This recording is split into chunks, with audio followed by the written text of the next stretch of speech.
Ruth 4.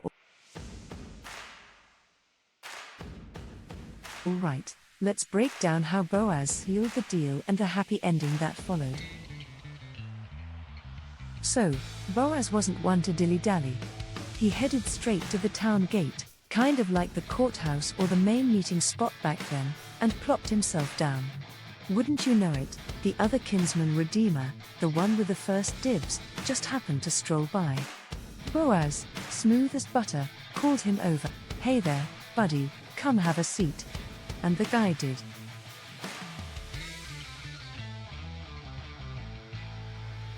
Then, Boaz gathered 10 of the town elders, think of them as respected witnesses, the who's who of the community, and got down to business. So, Boaz said to the first redeemer, "Naomi, who's back from Moab, is looking to sell off the land that belonged to our relative Elimelech.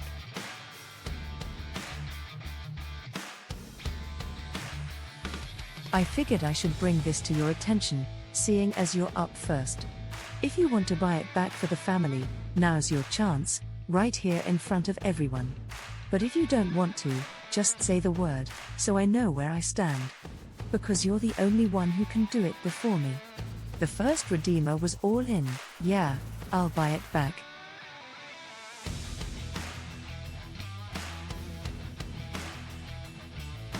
But Boaz had a curveball. "Now, hold on a second," he said. "The thing is, when you buy the land from Naomi, you also take on Ruth, the widow of Elimelech's son. That way, the family name and the inheritance stay together. It was like a package deal." Suddenly, the first redeemer got cold feet. On second thought," he stammered, "I can't do that. It might mess up my own inheritance." "You go ahead, Boaz.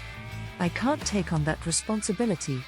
It was like saying, "Too rich for my blood," or "That's a bridge too far for me." Now, back in those days, they had a quirky way of sealing a deal. To make it official, the guy giving up his right would take off his sandal and hand it over to the other person. It was their version of shaking hands and saying, "It's done."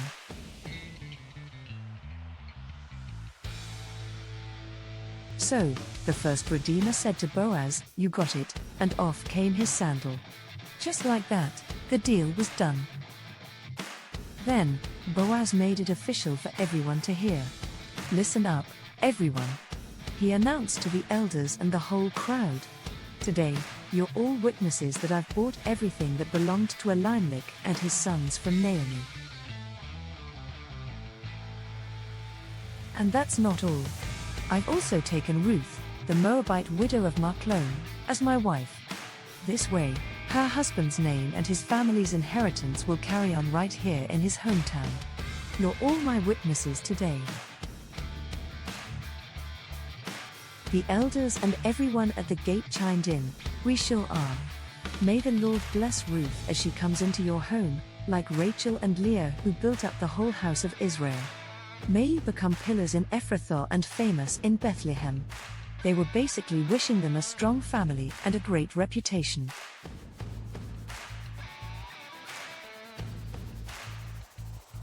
They even added a special blessing, "And may the children the Lord gives you through Ruth make your family as famous as the family of Perez, whom Tamar bore to Judah."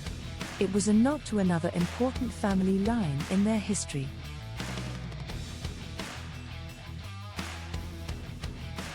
And so it happened.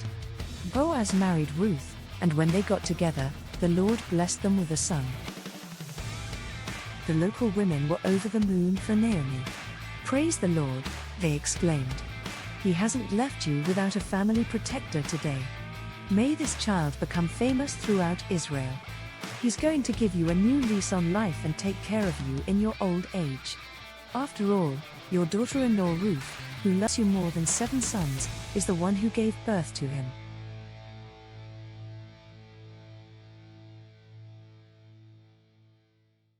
Naomi was overjoyed. She took the baby in her arms and became his caretaker. The neighborhood women were buzzing. "Naomi has a grandson," they said, and they named him Obed. This little boy grew up to be the father of Jesse, who then became the father of King David, a pretty big deal in their history.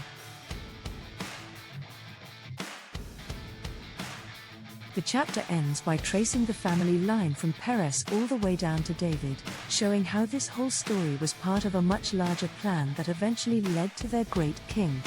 It's like saying, from small beginnings, big things can happen, and God works in mysterious ways to bring about his purposes.